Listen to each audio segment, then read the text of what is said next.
Thank you so much, Dorian. And it's great to be here, everybody. I'm Dr. Teale Phelps Bondaroff, he, him, as Dorian mentioned. I'm joining you here on the from Victoria, British Columbia, Canada, and the traditional territories of the Wasanic-speaking people. And yeah, we're talking about illegal fishing today. So I'll tell you a bit about my organization, first of all. OceansAsia is a marine conservation organization. We're based out of Hong Kong. I obviously work remote from here on the west coast of Canada. And we look at illegal fishing and working on protecting our oceans in a wide range of ways. And I'm the director of research, which means I look at most of our sort of academic research side of things. This is my colleague, Gary, who does our operations. And you may have seen him in the news recently from our work on plastic pollution. Well, we do a range of different things. So for example, in addition to marine plastic pollution, we look at illegal fishing in Hong Kong. We have a monitoring project. I have a research assistant who's just wrapping up a report on false medical claims made of shark cartilage. We do cetacean conservation. This afternoon, I'll be editing a report on finless porpoise conservation in Hong Kong. This is one of our Chinese white dolphins, the little pink dolphins out in Hong Kong. And a host of other activities. This is some of our work on illegal fishing gear and finless porpoises. And I've found myself doing a lot of work on illegal fishing recently. In particular, my work in the last few years has taken me to look at sea cucumber conservation. And so if anyone has any questions about that, that might be a more detailed, nuanced talk for another day. But we do look at wildlife crime of all sorts. One of our broader focuses right now is on the four treasures. So crime within sea cucumbers, abalone, fish maw or swim bladders, and shark fins. And we're really excited that folks in the UK there worked really hard to convince the government to ban shark fins. That was an amazing move. And actually one of my other UK connections was I worked with Fin Fighters UK as part of the ongoing efforts to try and help ban shark finning in the UK. Helped found that group, I think it was like almost a decade ago now. But today we are talking about illegal fishing.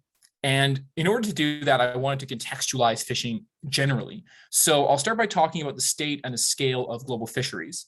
We'll talk about sort of overall impact of fishing and overfishing on our oceans very briefly. And then we'll take a deeper dive into illegal fishing itself. And within that, I will explore what IUU fishing is, the scale of illegal fishing, the harms, and then overall, we're building up to this case that illegal fishing isn't just something that's destroying our oceans, but it's also a form of transnational organized crime. And that when we conceptualize illegal fishing as organized crime, we're able to increase resources that governments and attention that governments pay towards it, and to better tackle this form of wildlife crime. So we'll take a bit of a deep dive, but we'll start very broadly. And that takes us to the scale and the state of our global fisheries. There are a lot of fishing vessels around the world. As of 2018, there were 4.56 million fishing vessels around the world operating, and these are of different sizes. About 67, there we go. About 67,000 of them are over 24 meters. And this number has gone down, in fact. It's gone down 2.8% since 2016. And leading the charge of reducing fleet sizes is China, which actually reduced its fleet by 20%. This is significant, but it's also just to contextualize how large our fishing capacity is here on Earth. China had 1 million fishing vessels, and they reduced their fleet to about 864,000 fishing vessels recently. That's still a ton of capacity. And that capacity ultimately is driving massive fishing extraction. So huge numbers of fish are being taken from our ocean.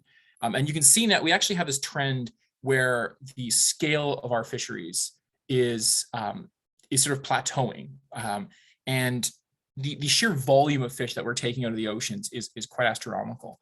So when it comes to global fish production, we're looking at an annual amount, 2018, by the way, of about 179 million metric tons. And this has a sort of first sale value of about $250 billion USD. And that's the reason I say first sale is because, of course, once those fish are sold, their value increases as they sort of get more processed and become eventually, what you order in the chippy. And the amount of fish that's consumed by individuals has also been going up significantly. So for example, in the developed world, in 1961, the average person ate about 17.4 kilograms of fish a year. In 2017, the average person ate 24.4 kilograms per year, or the average globally is 20.5 kilograms. In the developing world, that number has gone up even more. So in 1961, it was 2.5 kilograms per year per person, and now it's 19.4. That's a huge amount of consumption, and it's been going up about 3.1% per year since 1961. And the large percentage, in fact, the majority of that fish is still wild caught from our oceans, from our lakes. About 46% is from aquaculture. So we're taking wild animals out of the ocean, and that has a huge impact on those oceans. And the question is, yes, we are overfishing globally.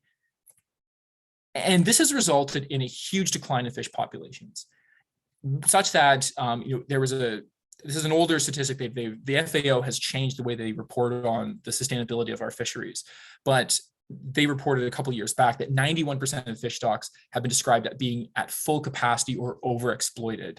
And a bit more nuance to that, the more recent numbers from the FAO are that fish stocks that are within biologically sustainable levels went from 90% in 1974 to 65% in 2017. And fisheries that are now fished at unsustainable levels went from 10% in the 70s to 34% in 2017.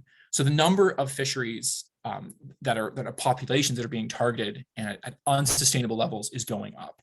And one of the challenges we face as conservationists is, we were talking a bit about, before we started the chat, about forestry issues.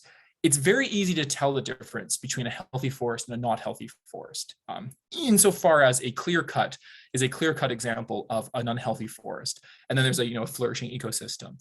But when it comes to marine conservation, it's very hard to tell which of, say, these two oceans is a healthy one with a flourishing fish population or one that's been overfished.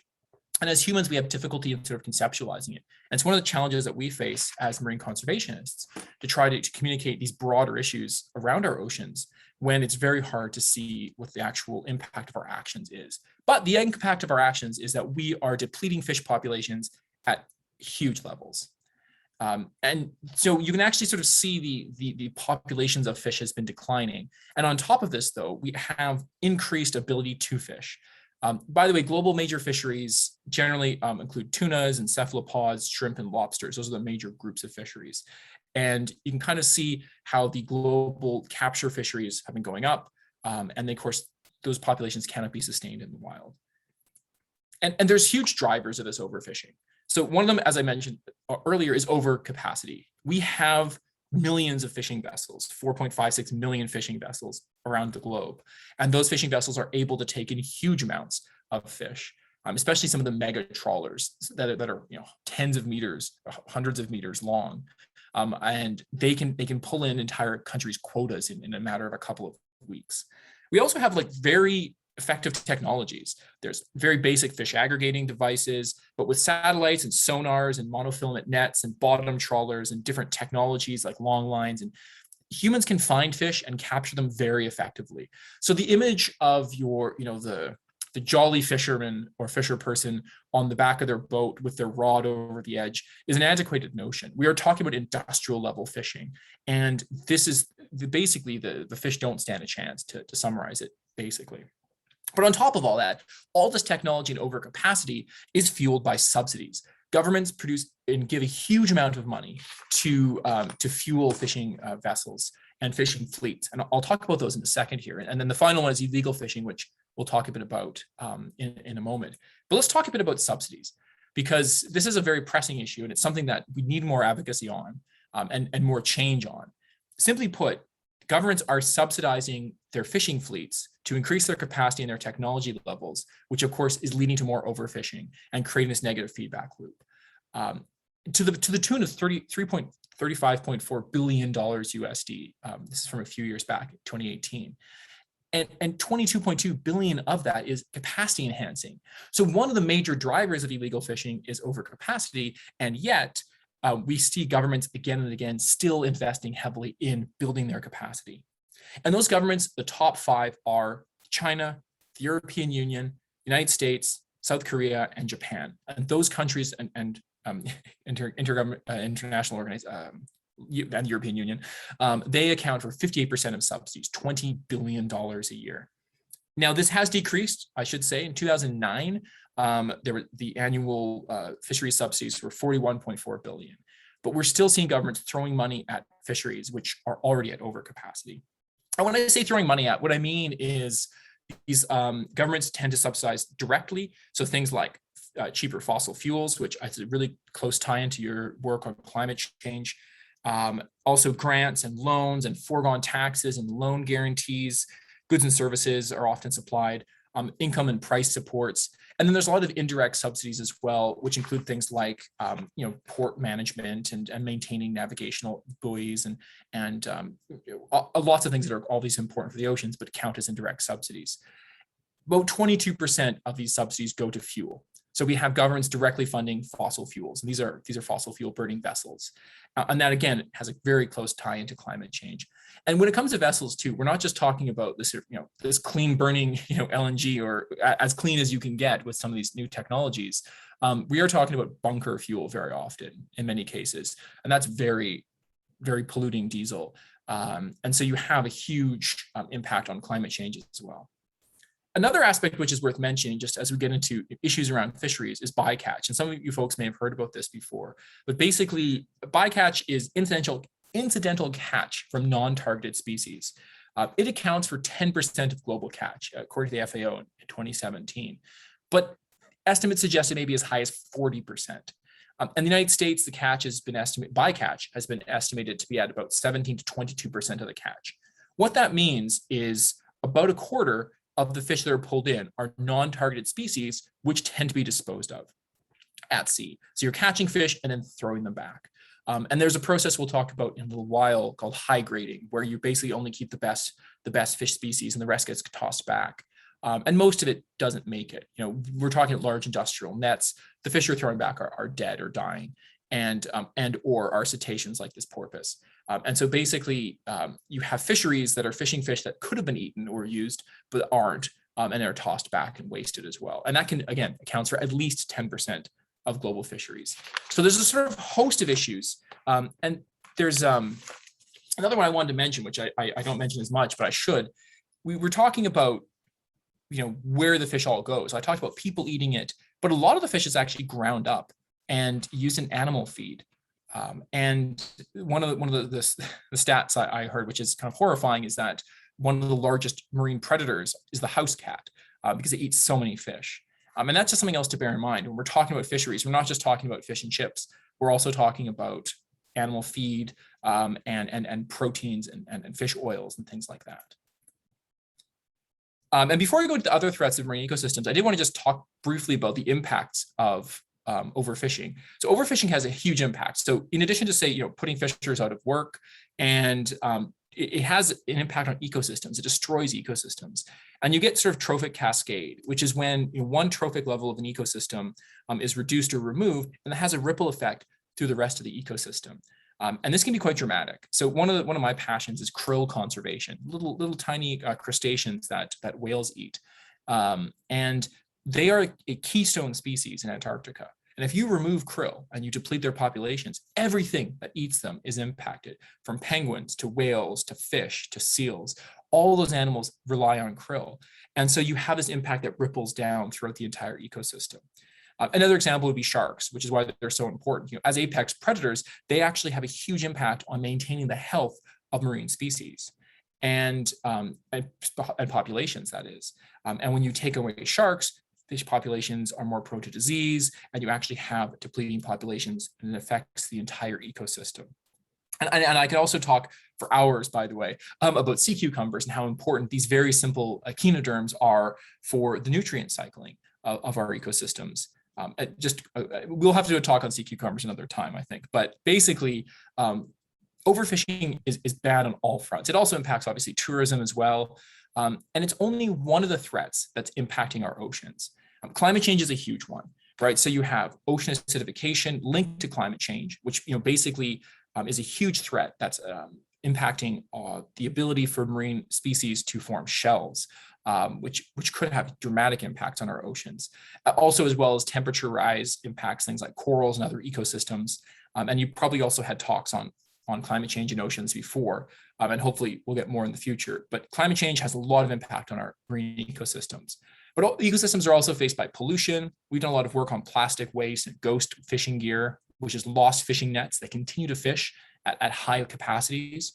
These fishing nets, by the way, like things like monofilament fishing nets, they've been designed to be incredibly robust, and they will continue to fish for decades once they're lost in the marine environment, and sometimes at as high as 20% capacity, which means that in some fisheries, as much as a quarter of that fishery is under the water where fish are dying and being caught and not being eaten by anything. They're just simply dying in nets at the bottom of the water. And of course, there's other pollutants as well, oil spills and POPs and other impacts on our oceans. And of course, we have habitat loss, invasive species like this crown of thorns, eutrophication, and noise pollution. So there's a lot of issues in our oceans. And so marine ecosystems don't need another one, but one of those ones is overfishing. And it's worth just talking then about, in addition to overfishing, we also have illegal fishing. So overfishing, in a sense, is often fueled by governments trying to, help out their industries and, pander to their voting base. But illegal fishing is fishing that is, well, let's jump into the definition here. So when I use the term IUU fishing, I'm referring to illegal, unreported, and unregulated fishing. And each of those kind of has a different meaning. So for example, illegal fishing refers to fishing that violates the laws and regulations of a state or a regional fisheries management organization, or RFMO. Unreported fishing is fishing that's been unreported. And this might be fake logbooks or using ports of convenience or fish being transferred at sea between different vessels in kind of a bit of a shell game. And by the way, we'll talk about different forms of illegal fishing in a moment. I'll go into that in more detail. And unregulated fishing tends to be fishing that occurs outside the jurisdiction, outside the reach of regulations like regional fisheries management organizations or states. And a lot of fishers will actively set out to avoid regulations by fishing in areas where there aren't any regulations. Now, this is a term, IUU fishing is a term that's been used for about a decade now, a bit longer rather. I prefer the term fish crime because, as we'll see momentarily, it's not just the act of fishing we're talking about. When it comes to illegal fishing, the act of taking fish out of the water illegally is only a tiny portion of it. And in fact, we can see crime at every single stage of the fisheries supply chain, from planning fisheries operations to even fish tasting competitions. And that's kind of what I wanted to talk about for the second half of my talk. So very briefly, though, we need to talk about just how much illegal fishing there is. It's really hard to measure illegal fishing. So a caveat, we are talking about an illicit activity, which is intentionally hidden by criminal actors. And so it's very difficult to come up with estimates. Sumaila et al. is a researcher out here in the West Coast, I believe, and they've done some studies to try to estimate the scale of illegal fishing, but just as a caveat, because there is probably more going on. But estimates suggest that we are talking about 8 to 14 million metric tons, about $9 to $17 billion USD each year in revenue. And those are economic losses of between 26 to $50 billion. And that costs governments $2 to $4 billion in lost tax revenue. And it's generally estimated that about 1 in 5 fish, 10 to 22% of fish, those are caught illegally. That's a huge percentage, right? And so this is the scale of illegal fishing. And again, that's what we know of and we're able to document. Now when it comes to illegal fishing, there are kind of 3 broader categories. There's the person who's ignorant of the law.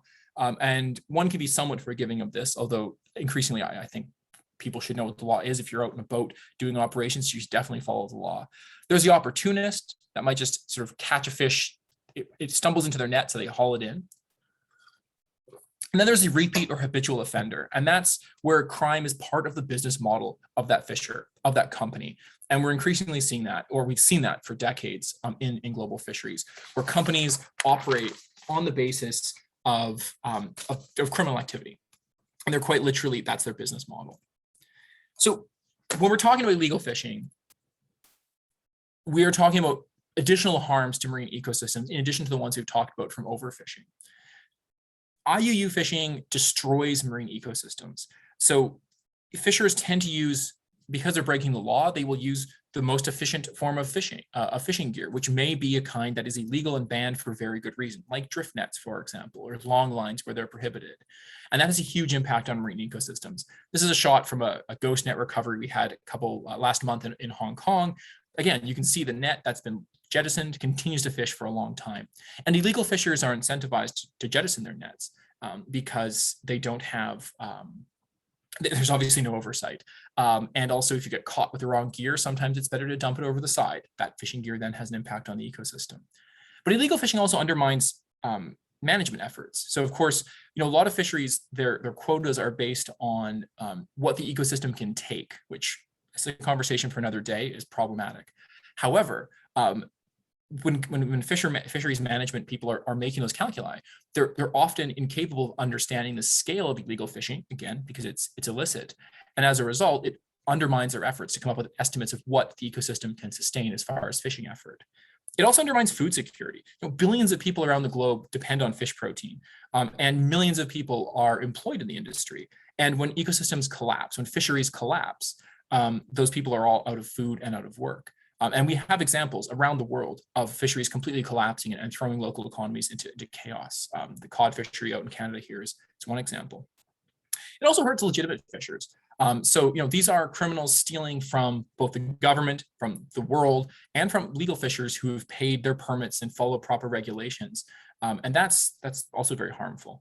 It damages economies, obviously, because you have collapsing economic systems and ecosystems, and undermines good governance. And that's kind of part of what I'll talk about last sort of part of my talk here. And so the question, of course, before we get into that is like, what drives illegal fishing? And one of the primary drivers of illegal fishing is greed, right? People want more money and want more money now. But you also have weak governance. So where governments are weak, I always say where governance is weak, crime and abuse will flourish. And also poor monitoring and enforcement. So governments just don't have the capacity to monitor huge swaths of ocean. And as a result, you have people taking advantage of that situation. There's also weak punishments. I'll talk a bit about this later on, but if you get, a lot of times fisheries crime is treated as administrative crime, and people get a slap on the wrist, and the fines are part of the price of doing business. And we also have overcapacity, again, and overfishing all drive illegal fishing.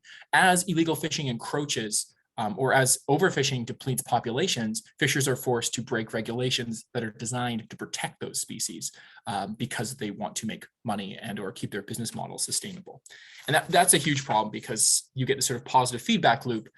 It's often called, serial exploitation. And what happens is, as one fishery collapses, all the fishers from that area move on to another area, which puts additional pressure on that area, and it collapses, and so on and so forth.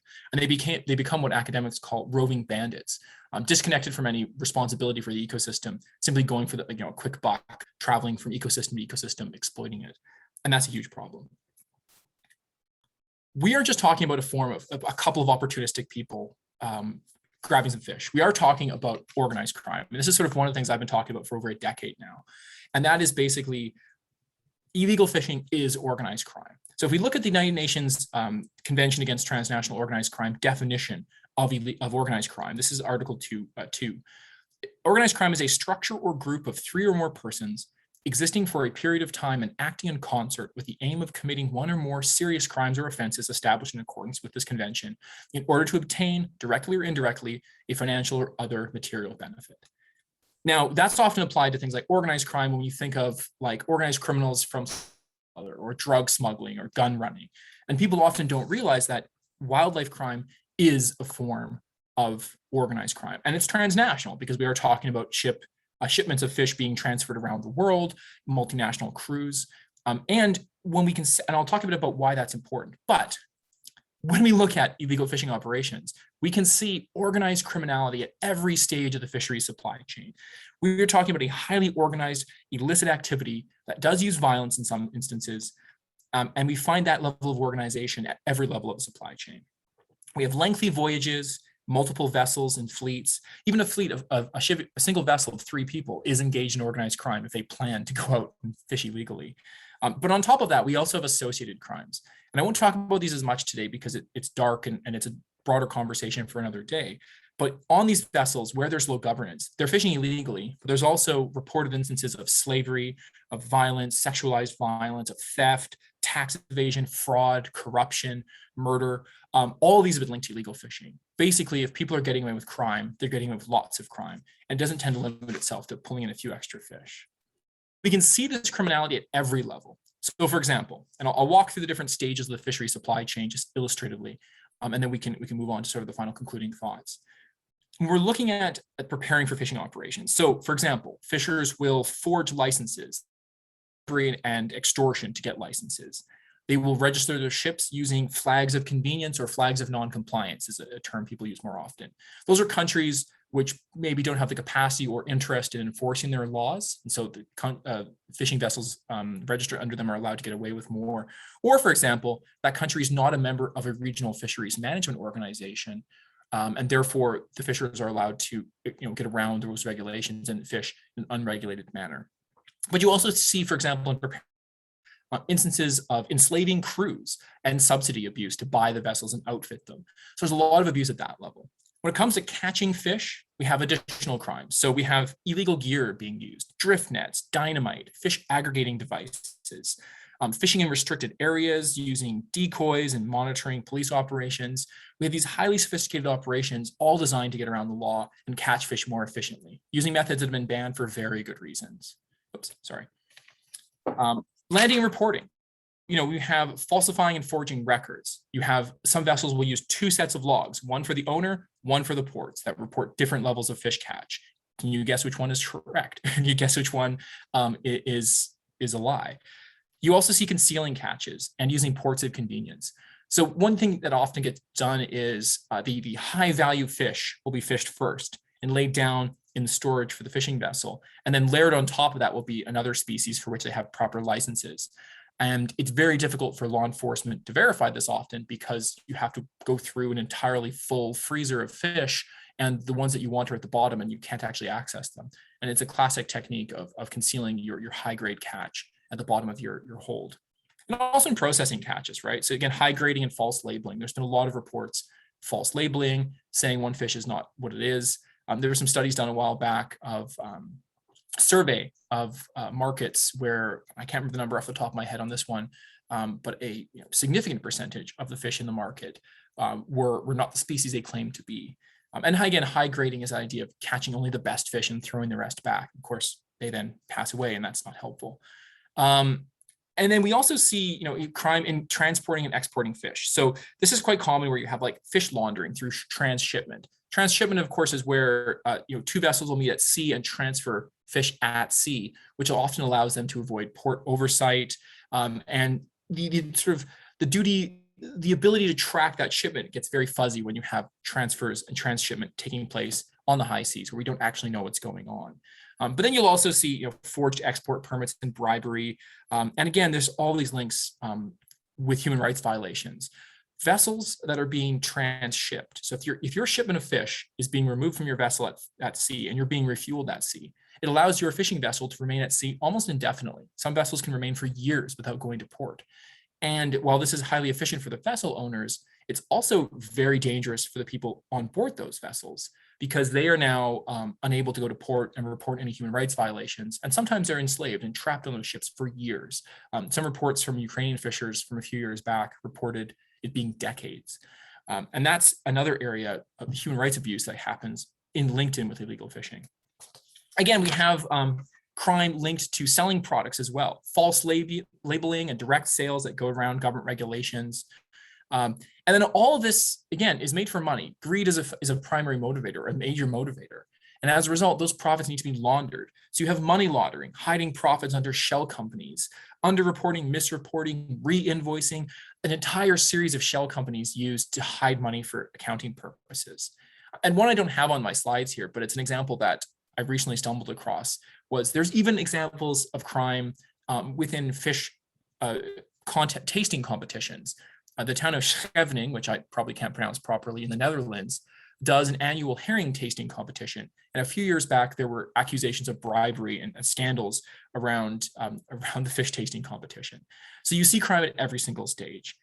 And one thing that's worth noting too, is it's very hard to tackle this crime because we don't actually know who owns the fishing vessels. So the captain and the officers on board might be one nationality, the crew might be a mixture of other nationalities, and they may not even know who the owner is. They all may be hired by a crewing agency, and that crewing agency talks to a shell company that talks to another shell company. And there's no information for the ownership of 17% of vessels that are flagged with flags of convenience. We just don't know who owns them. So if something goes wrong, who do we punish? Who do we hold accountable? We have no idea. And this is a huge problem for countries and anyone trying to deal with things like governance. So basically, just to sort of broadly summarize, in talking about illegal fishing, I think it's very important that we conceptualize it as organized crime.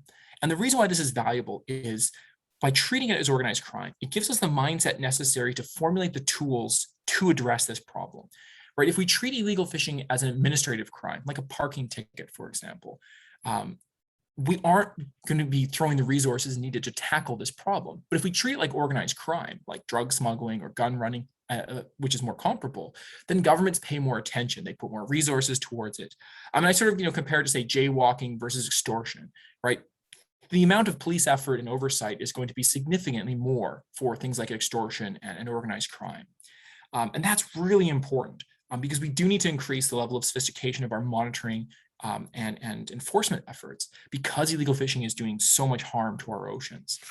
And just, again, conceptualizing the idea of like the fines, right? So sometimes the fines that are levied on a fishing vessel for fishing illegally are 1% of the actual catch. So they're able to make money off of their operation, and those fines become part of the cost of doing business. However, when you treat illegal fishing as organized crime, you can seize the assets, take the fishing boat out of the water, confiscate it, or what the Indonesians were doing for many years, blow it up.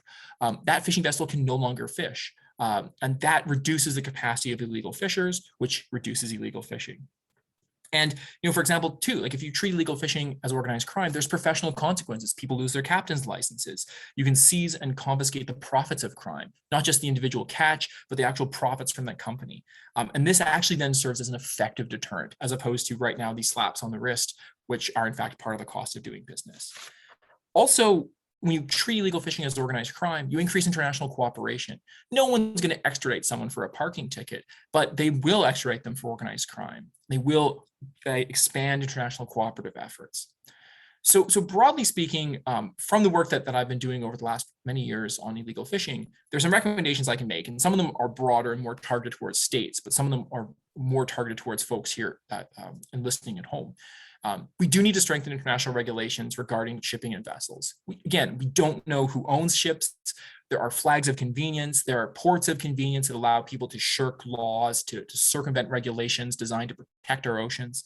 And it's desperately important that we improve some of these problems. We need shipping registries for fishing vessels. We don't have that. And we need cooperation between states to fight tax dodging and directly address these really confusing issues around ownership. If we don't know who owns a vessel and we don't know who to punish, we can't follow through on the laws. We need to strengthen domestic legislation, right? A lot of times, again, illegal fishing is treated as an administrative crime. That's not good enough. We need to have more serious punishments and more resources thrown towards enforcement. And again, treating it as a serious crime empowers officials to actually take the right action, to engage in stronger punishments, and to do proper monitoring and enforcement. And again, monitoring and enforcement is really important as well. Their oceans are huge, and there's been some great work done with satellites and oversight with new technologies. We still need boats in the water actually doing inspections, and a lot of governments need to have that capacity, or that capacity can be supplemented through civil society. And this is something that my academic work's looked at, which is engaging and involving civil society. So OceansAsia, we don't just do academic research on marine conservation issues. We actively patrol for illegal fishing in Hong Kong with our little boat. And what we look at doing is actually observing illegal fishing operations at sea, reporting back to governments, because often governments don't have the capacity to monitor huge swaths of territory. And so we are able to actually monitor illegal fishing vessels like this one in Hong Kong, report back, give that information to the authorities so they can then act on it. And again, civil society is able to do research on species that currently governments don't care about. We can engage in a more constructive way. And then that feedback process between civil society and governments is really critical to develop the relationships we need to tackle this multifaceted problem. And so I could talk about this stuff all day, but I'll leave it at that for the moment. When it comes to other issues facing our oceans, there's so much more we need to do when it comes to things like tackling climate change, dealing with things like overcapacity, fisheries subsidies is something we need to work on. Marine plastic pollution is a huge area of things to work on, but as you can see, there's multifaceted problems facing our ocean. And I don't want people to get discouraged, because I know there's been a lot of depressing information here. There has been progress being made. And the lesson I would try to suggest to people that we take away is, because it's a multifaceted problem, we can find small solutions that deal with single aspects of it, that are manageable, that are more bite-sized, that we can, as individuals, can actually influence. And so I wanted to encourage people to look for individual areas that they can make an impact, whether that's reducing fuel subsidies, eating less fish in their lives or no fish in their lives, reducing their plastic consumption, asking where their fish come from if they're chippy. Some of it's shark, by the way, be wary. And so, actually engaging in smaller ways that we can have an impact rather than, being overwhelmed by the sheer volume of problems affecting our oceans. But yeah, thank you so much. I'm really looking forward to your questions. And yeah, I'll pass it back on to Dorian. Thank you so much. Yeah, really, really excellent talk. You can, you've clearly given that talk before and you really know your stuff. So thank you so much for coming to speak to us all the way from Canada. I'll give the audience a little bit longer to put some questions in the chat, because you did a wonderful thing that I love when speakers do right at the end, because we always try and give people actions that they can do, as well as, understanding the big issues is important, but how can we as tiny little individuals actually make an impact on this? And so you mentioned eating less fish. We had a talk a couple of months ago now, I think, about regenerative agriculture. And so the idea that if you farm your sheep or cows in a certain way, it can actually be relatively humane to the animals and actually regenerate the soil and lock up more carbon as a result of these different practices. Is there an equivalent to that with fish that people should be looking out for when they do decide to eat fish? That's a really good question. It raises this broader issue. Like, some people may have seen MSC certification for fisheries that say this fishery is sustainable. And I've looked into that a decent amount, and there's large concerns around that often. First of all, because how do we measure what is sustainable? One of the challenges you get is the fisheries practices themselves may be sustainable in and of themselves, but then when you include illegal fishing into the calculus, the fishery is not sustainable. And this is, again, why illegal fishing undermines all governance efforts, right? So you have these, groups, different certification boards that say, this fishery, you can eat from this fishery is sustainable. But often those certifications don't include things like, okay, well, the fishery might be sustainable, but were they fished by slaves or people experiencing human rights violations? Or, on top of all that, what is the level of illegal fishing in this fishery? So that's often something very difficult for individuals to wrap their heads around. I see one of the questions in the chat is about what fish could we be eating. When it comes to these kinds of practices, often some people will lurch towards aquaculture. As I mentioned, it's a little under 50% of global fisheries. And there are issues around that as well, of course. So, for example, out here on the West Coast, we have issues relating to salmon farming, and that's linked to sea lice and to invasive species and to all sorts of impacts like eutrophication and impacting local ecosystems. And of course, another concern with things like fish farms is that, if you're eating something like salmon, what are you eating? Well, you're eating a predatory fish. What's it eating? It's eating wild caught fish.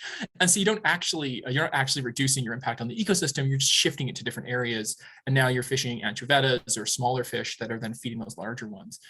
So overall, what we try to recommend is just eat way less fish, because it has, when you reduce the capacity, the demand, you then ultimately reduce the extraction. And there's someone saying, like, we believe in dolphin-friendly fisheries. I always find that one, the dolphin-friendly stuff is I think a bit farcical for two reasons. One being that because these activities take place in the high seas, we have no idea what's going on. But also the idea that for some reason a dolphin is more important than a shark or seabirds that are impacted by fisheries, or even things like sea cucumbers, I think is problematic, right? So the idea that the dolphin-friendly label I find very problematic, in that it says, oh, dolphins are important. We care about cetaceans and marine mammals, but not about things like seabirds. So just to return to your question, because I see I shouldn't be reading the questions as I'm trying to answer yours. I think we always struggle, especially I think with broader, huge issues like climate change and illegal fishing, to see what role we as individuals can have. So reducing one's consumption of fish is a small part. And in the Western world, in the UK, here in Canada, we can do that, right? In some places you can't. People rely on fish for their primary source of protein or as their only job. What's critical, I think, what can be done is, as individuals, looking to subsidies, because especially with the link to climate change, you have governments throwing billions of pounds at subsidizing fleet capacity and fuel that is, again, creating this positive feedback loop of extraction. And individuals can have a huge say in that by lobbying the government to reduce those subsidies. Those are your tax dollars that are going into the bottomless pit that is fisheries subsidies. And then there's other aspects too. So, we in OceansAsia, we take an active role in monitoring. So we actually will have, operations where we monitor illegal fishing. That's obviously not something everyone can do, but asking about where your fish come from. So go to your chippy and ask them what kind of fish they are. Flake is shark, right? So you might actually have like shark being served at the local chippy. Where does it come from? Not a lot of fisheries, I would say almost no fishery, but possibly, I haven't seen a lot of fisheries that would be actively described as sustainable because of illegal fishing, climate change, and other ecosystems issues. And so it's very difficult to actually find sustainable fish to eat. And so individual action is critical in that respect. And again, though, I think as organizations, though, we have to have that broader, like just eating fewer fish isn't going to just cut it. We also have to lobby governments for legislative change. I see some other questions that kind of are adjacent here, so maybe we can jump into those, and I'll kind of talk more around that broader question. Because I don't think there's never one thing I would just say is there's never one answer. It's always you find when it comes to activism in this front. I like to say that you find something you're good at, that you like doing, that works, and you do that. And so sometimes that's raising awareness around specific species. Sometimes that's working with governments doing lobbying. Sometimes that's just changing your own habits. And there shouldn't be one size fits all. Yes, no, thank you everyone who's putting questions in the chat box. There's a lot of really good ones. I will just quickly say on dolphins, I do believe it's pretty privilege. It's the fact that people think dolphins are cute. I mean, no one is flying around the world to swim with sea cucumbers. And for the same reasons, fewer people are excited to try and protect them, but they are still animals and they are part of an ecosystem and part of our biodiversity. So yeah, dolphins. And actually often more important than, more important is not fair to say, but they're intimately like some of the reason why I find myself studying things like sea cucumbers and krill and abalone is that they're forgotten species. If we tend to care about the charismatic species, it's much easier to you can't market a baby seal. You do not know what you're doing, but it's very hard to market a sea cucumber, which is just like a fleshy worm with a mouth and an anus. There's not much going on there. It's hard to anthropomorphize it. And that is a huge conservation challenge. Yeah. So what I'm going to do is I'm going to stick to some of these questions about individual actions, and then double back and come. I know the first question we had was about organizations, but we'll come back to those. So we talked a little bit about. So I guess what you're saying is, so for the audience here, most I'm sure will be Bristol based. All I would have thought would be UK based. Maybe someone's, if anyone here is also from Canada, please do let us know. But so I guess if you want to buy fish, is there a better option than sort of going to a local fishmonger who can tell you where he got his fish from? Or is that not quite cutting it either? If you're looking at like a hierarchy of goods, I would say the local fishmonger you can talk to and ask him where they get their fish from is a step up for the most. Like some of the frozen fish options, you have no idea where they come from. Exactly. You don't even know what species it is, quite frankly. Yeah. And that can be a huge problem for allergies in that aspect, but also it's a huge problem for the fish laundering, right? So like fish, it's very easy to launder fish because there's a legal market for most species. And so if you're having, you don't know if one fish was caught legally, one was caught illegally, or the bycatch involved. And so when you get these sort of generic frozen fish sticks, what fishery did that come from? That's very hard to determine. And it's and again, a lot of these certification programs, I don't trust many of them simply because there's so many factors in stake. And fisheries management regulations have changed over the years. We're not now doing like the maximum sustainable yield, like just how much can this fishery take? Maybe we want to have a target that's a bit more reasonable, that accommodates other potential risks and harms to an ecosystem. It's really hard to say this fishery is sustainable as compared to that fishery. And that's sort of why we generally try to advocate just eating way less fish. But yeah, if you can go to your local chippy and say, okay, where did you find this fish? Or your local fishmonger, that might be that's certainly better than just buying fish that you can't identify the source of. Great. And yeah, just I know we've sort of touched on dolphins, not the most important thing in the sea, but on labels like dolphin friendly, can we trust those kinds of certifications? Should we take those sorts of labels seriously? Or as you say, are the fish being laundered and it's really hard to say ultimately whether that's true or not? Some of those labeling programs are well-meaning, and some of them are greenwashing. And it's often very difficult to determine which one's which. And so in some situations, you will have a label that really does try its hardest to evaluate the fisheries in question. But then a lot of times you'll have industry groups setting up competing labels that look very similar to the one that's being set up, and are used sort of to greenwash their products. But on top of that, there's a lot of financial interest that goes into these labels. So the labeling companies like MSC, for example, they are you pay to have your fishery evaluated and certified, and that money funds the organization to the tune of millions and millions of pounds. And so they have these interesting economic incentives that come into play. And then again, with a lot of these fishery certification programs, they don't take into account, you have to look at what they're actually looking at, right? So if they say this fishery was sustainable because the fishers who are actively extracting the fish are using, sustainable methods. Are they also calculating illegal fishing effort? Are they also looking at the impact of lost fishing gear on ecosystems? Are they looking at human rights violations on board fishing vessels? Are they looking at potential weaknesses in the supply chain where fish could be laundered? A lot of them aren't, or they can't. When it comes to things like dolphin-free tuna or dolphin-safe tuna, you also have operations that are fishing thousands of kilometers or miles offshore. So you don't have any oversight. It's self-reporting is another problem in the fishing industry. So the fishers themselves are reporting their catches. Well, we don't know if they actually caught that fish. We don't know if their impact on dolphins was zero, or if they just threw them over the side and ignored what happened. Maybe they're not setting their purse seine nets on dolphins anymore. Fair enough, but they're still going to be bycatch.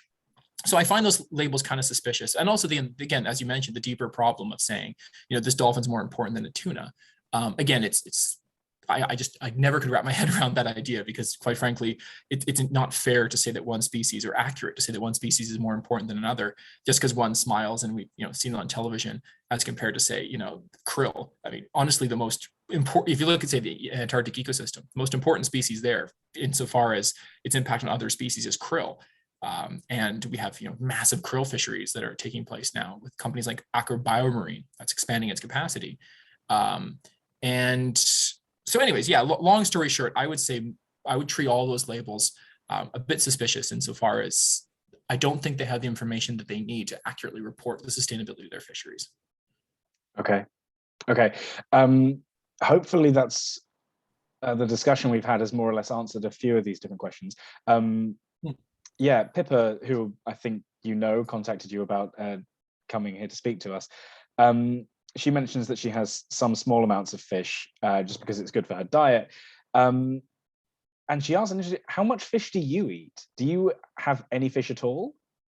I was, as my name suggests, I was raised by hippies, and hippie artists, and I don't think I've had fish in about 25 years. So I'm vegetarian, and I try to avoid it. But I think if Pippa mentions, like, having a little bit of fish in your diet can be okay, right? And so, the ones that you're suggesting is a herring, mackerel, sardines, those are lower in the food web, right? So if you're eating shark, tuna, salmon, those are species that take a lot of other species to produce their meat.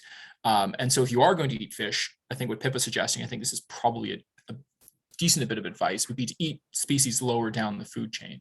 And that's going to allow you to sort of have a lower impact. It comes back to that question about, say, aquaculture, right? And I don't have the number off the top of my head, but for every pound of farmed salmon, more than 1 pound of fish has to feed it. And that fish has to come from somewhere. So if you're eating, salmon from a farm, that is, has a huge footprint that extends beyond that fish, versus say, lower things like sardines, which are going to be, a lower in the food web. So that, if you must eat fish, I would suggest eating things a little bit further down the food web. Okay, that's great advice. Thank you for that. Just to say, we normally advertise these talks as finishing at around 8:30. We're about 5 minutes away from that now. We've got quite a few questions and we're having a good discussion, so we will probably go on beyond that. But I do know that some people will tend to drop out around that time. So just quickly, before we move on with the rest of the questions, you can see all of our lovely links and things on your screen in front of you. Please do check out the website, all of our wonderful resources, the videos, the wilding, the monthly challenges. There's only a couple of those left, and we're going to stop after we've done 12. And Joanna's Easier Than You Think blog about having greener teeth. having more eco-friendly teeth cleaning habits are all on there. And of course, our PayPal link. Again, donate for yourself, donate for somebody else who perhaps can't afford it. We really appreciate anything you can stick in the pot. But yes, on with the questions. So, and just to jump into it, I also put the link to our website. So if you're interested in reading more of the work from OceansAsia, and also the talk I'll be giving today is actually based on some research I did about 6 years ago for a group called the Blackfish. And there's a link on my website at teale.ca, Teale with an E, and there's a link to all my other research. You'll have to wade through other research because I have a broad range of interests that extend beyond fisheries, but there's a link to that article on there. And actually, I'll post a link to the specific paper in a second here. Yeah, so please do. If anyone who's joining us live, you can go to the Eventbrite page, which you should have booked your ticket through. I think I've got most of the links that Teale just mentioned are included in the description of that. If you're watching this on YouTube in 10 years time, it should be in the description in the doobly-doo below. But yes, good pointing that out. Right, so our first question, asked about half an hour ago by now, not quite. Is there a nation or a multilateral governing body that is coming close to aligning with your recommendations at the moment? That's a good question. I don't know if there's only one organization. I've done some work with the different organizations over the past. I don't know if there's actually sort of one intergovernmental or international organization that's working on this. Because I think the issue is multifaceted, right? So when it comes to things like fisheries registries, that's the IMO. And so you need to have work done through that. And when it comes to things like reducing fisheries subsidies, that's multifaceted. And that might involve things like the World Trade Organization, a bunch of other international agreements on subsidies and tariffs. When it comes to things like looking at the transnational organized crime elements, money laundering, you might be working with Interpol, and you might be talking about agreements like the UNTOC. Gosh, it's been a few years back, but the original paper, the one I linked in the chat there, we originally presented this to the Crime Congress in Doha. And at the time, the Norwegian government was very supportive of these efforts. And there's been some work within the European Union to both tackle fisheries subsidies, but also, and I think critically, and this is one that I think is important, is rethinking how we look at illegal fishing. And this is kind of why I was emphasizing this so much in my talk. So reconceptualizing it from an administrative to a criminal matter is really important. And you see some efforts along this front. A couple countries that were doing a lot of good work on this, Suzy, the former Minister of Fisheries for Indonesia, I think she sunk over 500 fishing vessels in her tenure as Minister of Fisheries. They would take the fuel and the people off them, of course, but then the Navy would blow them up. And that's reducing the actual capacity of the illegal fishers, rather than creating this cycle where they just, they get fined and they go back and keep fishing. Some RFMOs are working to improve weaknesses within their regulations. And there's a lot of different improvements being made. So it's hard to say there's one kind of governing body because there's such a mix and match of issues. And I think that it's not really part of the problem insofar as there isn't really one solution. So like when I say like we need to strengthen domestic legislation, that's groups like fin fighters that are working to ban shark fins in the UK, or now that's been successful. Looking at more severe punishments, that's a really nuanced approach, because obviously you don't want to just focus on poor fishers who might not have many options. You want to focus on the kingpins, the middle people who are facilitating this crime. So it involves working with law enforcement. It involves working with human welfare organizations to make sure that the poor fishers aren't being totally thrown off by changes and taken advantage of. So it's multifaceted. So I don't think there's really one answer to that. And again, that's kind of why my takeaway was find a very small area you're interested in and able to work on, and then find the organizations working on within that, because it really isn't one answer. As an organization, OceansAsia has tried to work primarily on illegal fishing, and we found that one of the weaknesses is in transport. So for example, illegal fishers will catch fish illegally, and people will sell them illegally. But there's this weak underbelly of the fishing industry, which is transport. And that's principally because people who fish, they fish. People who sell fish, sell fish. But people who transport fish, transport everything. 90-something% of everything you have has been transported by these big transport companies, logistics companies. And they don't want the liability of potentially transporting illegal species or illegal products like CITES listed fish, things like that. And so we've actually had a lot of success working with shipping companies to get them to actually have more oversight. And this has spillover effects. So for example, when you're 1% of those shipping containers that you see piled high on boats stuck in the Suez Canal and other places, 1% of those are inspected. What about the other 99%? Those could contain illegal fishing products, wildlife products, but they could also contain drugs, firearms, other illicit products. And so there's all these other positive spillover effects of increasing governance in general. So that was a long-winded answer to a complicated question. I don't think there's a single answer to it. And I think the main aspect would be finding groups that work on smaller issues, like, say, tackling things like flags of convenience, or improving regulations, or improving oversight. Yeah, no, it's fair enough. There's not really a simple answer to that one. I'm just going to jump ahead quickly because we're on the same sort of topic. Julie asked if you're aware of any UK-based organisations that people could get involved with. She highlights particularly any UK organisation that's putting pressure on our government about fishing subsidies that you highlighted as an issue. Oh, goodness. I was going to say, I'm actually research. I wear many hats. And one of the hats I wear is I do occasional research for a group called the Sea Ranger Service, which is operating in the UK, and this has actually got a great, beautiful tie-in, because it's both ecosystem restoration and climate change fighting and monitoring illegal fishing. But the Sea Ranger Service basically takes young people, trains them how to sail, puts them on sailing boats, and then uses those sailing boats to provide marine services. And in this case, the case that we were exploring for the UK was seagrass restoration. But they also do monitoring of illegal fishing operations and shipping as well. So that's one organization I suggest checking out that's operating in the UK.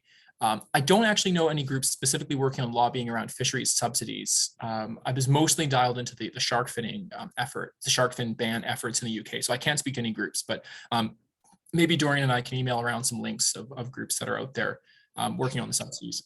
Sure. Arguably, though, too, a lot of the work that folks working on climate change does link in with subsidies, because about more than 20% of those subsidies are going towards fuel. But yeah, sorry, I don't know any UK groups specifically. That's grand.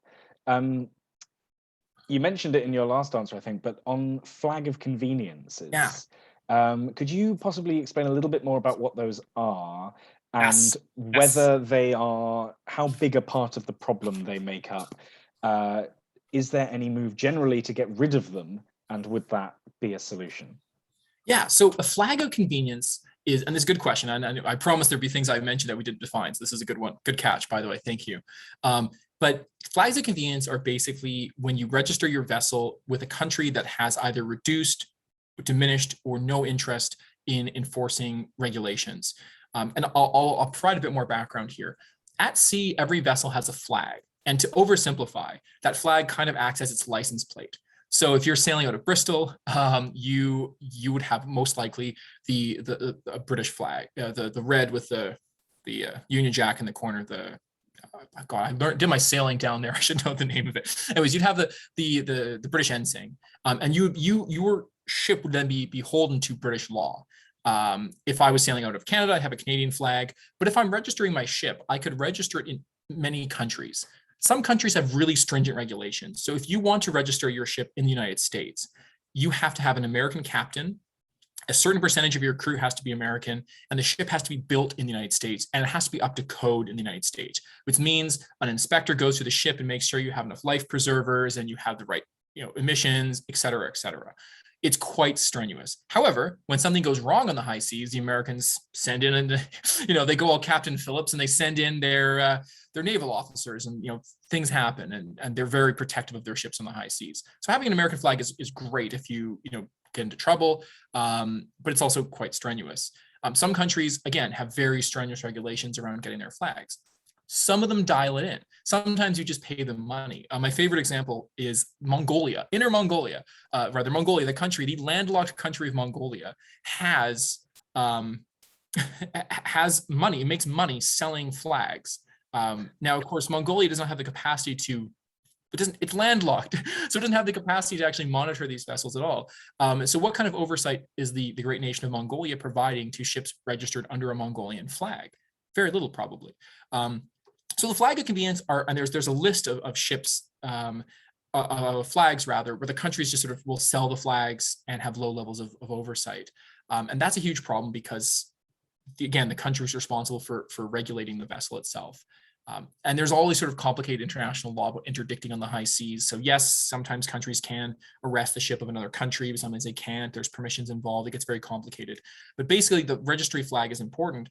And so yeah, this is a huge problem because it's very difficult for one country to arrest the ship flagged with another country. And you can make things complicated by picking the right flag. And again, another example would be regional fisheries management organizations. So a regional fisheries management organization has members. States become members of that RFMO, and their country's flag ships are then beholden to those regulations. One way of circumventing those regulations is to fish with a vessel flagged with another country. And that's often a way of doing unregulated fishing or circumventing the current regulations. So yes, this is a huge problem. And there has been some efforts to get rid of them. And there's been some progress recently. Some countries that were previously quite notorious for having very open registries have restricted them somewhat and had more regulations, but there's still a lot of flags of convenience. And you can actually see this when you look at like the number of countries where large ships are flagged. Why do they pick those countries? And it's often because they have low regulations and low costs and things like that. So yes, it's still a huge problem. And the question was, is there a move to get rid of them? Yes, this has been going on for a decade, not just flags of convenience, but ports of convenience. And there's been an effort to reduce these in a number of international communities. It's very complicated because, of course, you have sovereignty at stake, and countries do have a right to assert their sovereignty on the high seas.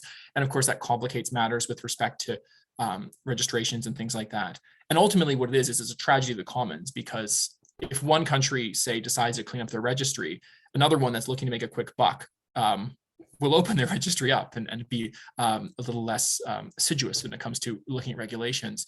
And so it's a huge problem, and it's one that we have to resolve. But the resolution is a slow process because of the challenges that emerge as a result of just living in an international world. And just quickly, a port of convenience, like a flag of convenience, is a port which just has low levels of oversight. And so often you'll have, like, maybe there's a border guy who's a border security person who's super easy to bribe. Maybe there won't be any border security. Maybe Tuesday they don't have any oversight. And so there's a lot of times that these ports of convenience are used. And the Port States Measures Agreement is trying to improve that. So there's been an international effort to improve this problem, because a lot of countries recognize that this isn't just an issue with fishing.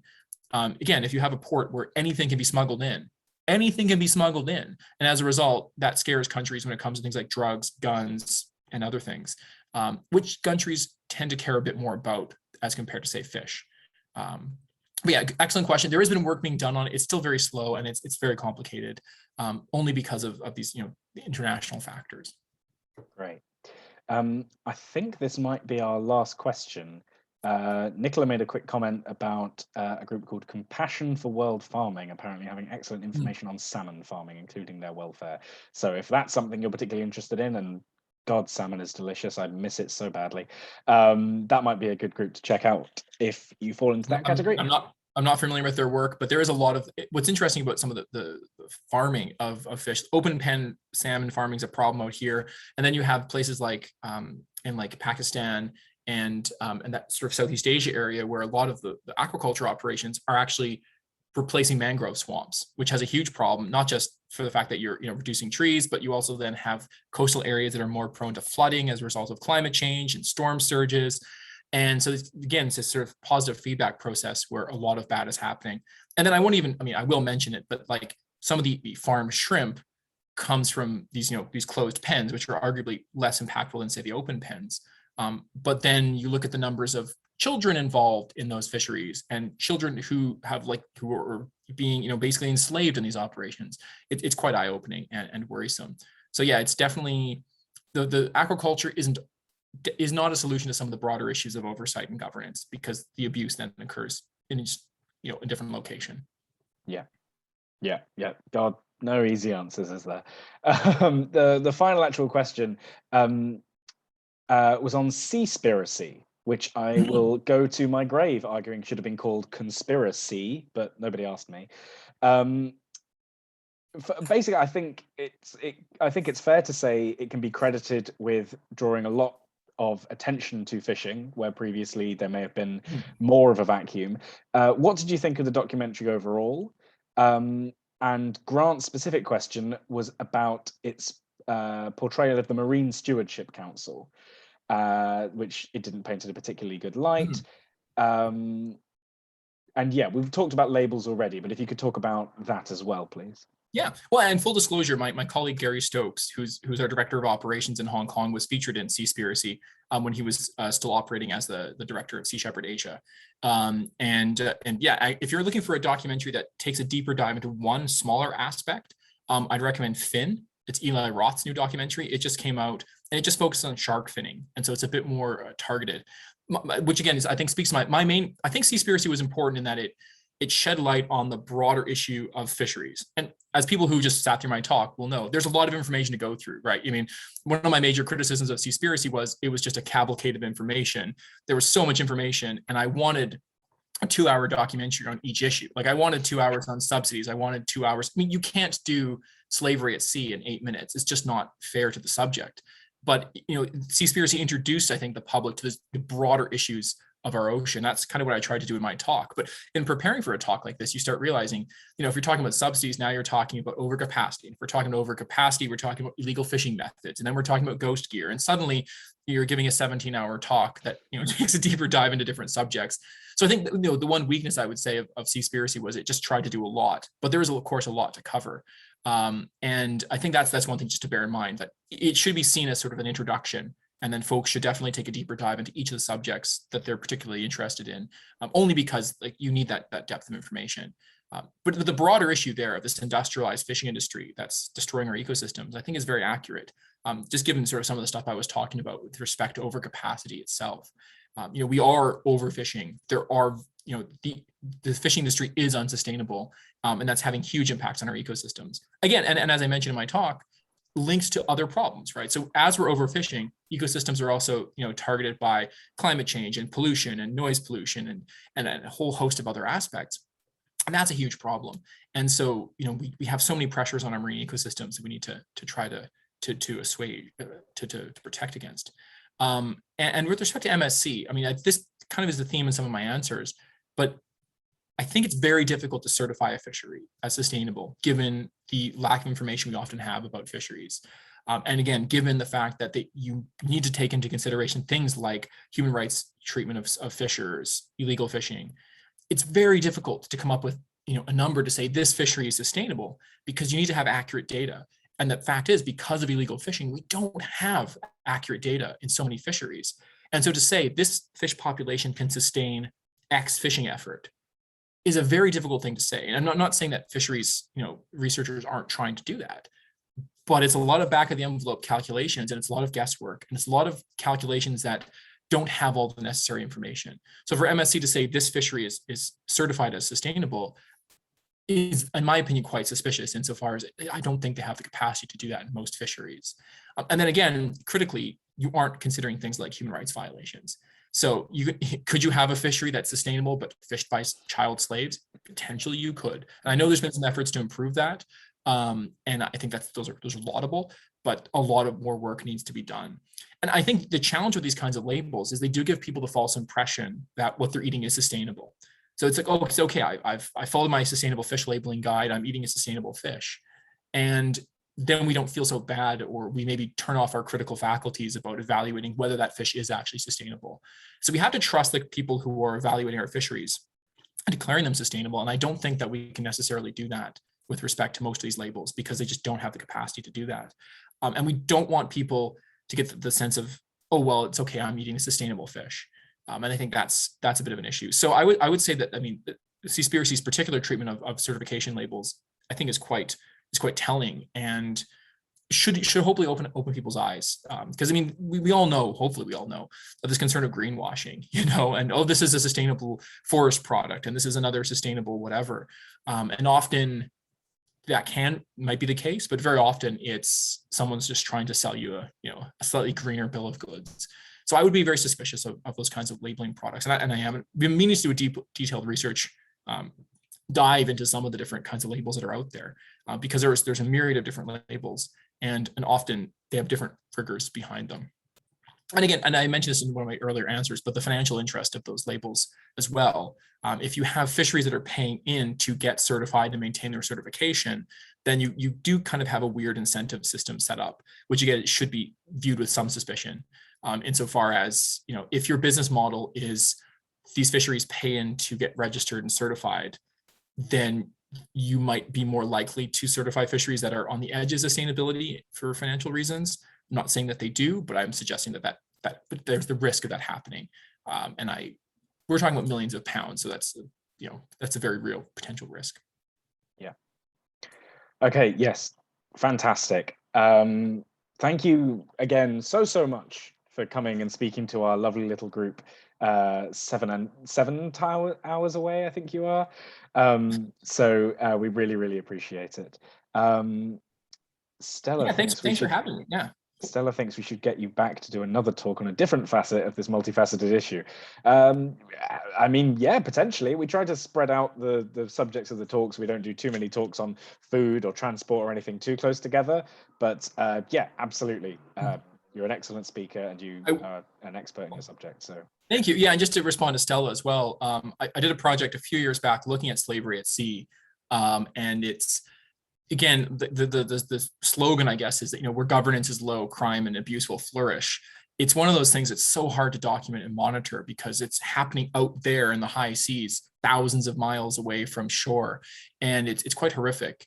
And even in my work on sea cucumbers, for example, a little closer to shore, we're finding stories of illegal sea cucumber camps in Mexico where there's human rights abuse and sexualized violence against sex workers at different camps. It's the dark sort of underbelly of the world that we don't quite appreciate. And I'm always happy to share. But yeah, so sometime in the near future, I'm always happy to talk about some of our other projects. And yeah, look, I'm more than happy to take a deep dive into any of our specific areas. And I think I appreciate that people are interested in hearing more. Check out all of our links. Please do also check out all of Teale's links if you want to know more about what he's talked about. OceansAsia, it's oceansasia.org. And teale.ca for his specific stuff. But yeah, thank you all very much for coming. We will be back likely in September with a talk. I think we're having a talk on the library of things and sharing stuff and just buying less stuff. I don't think we've finalized the exact title for that one yet, which is why I don't know it. But yeah, that one will be available soon, and we hope to see you then.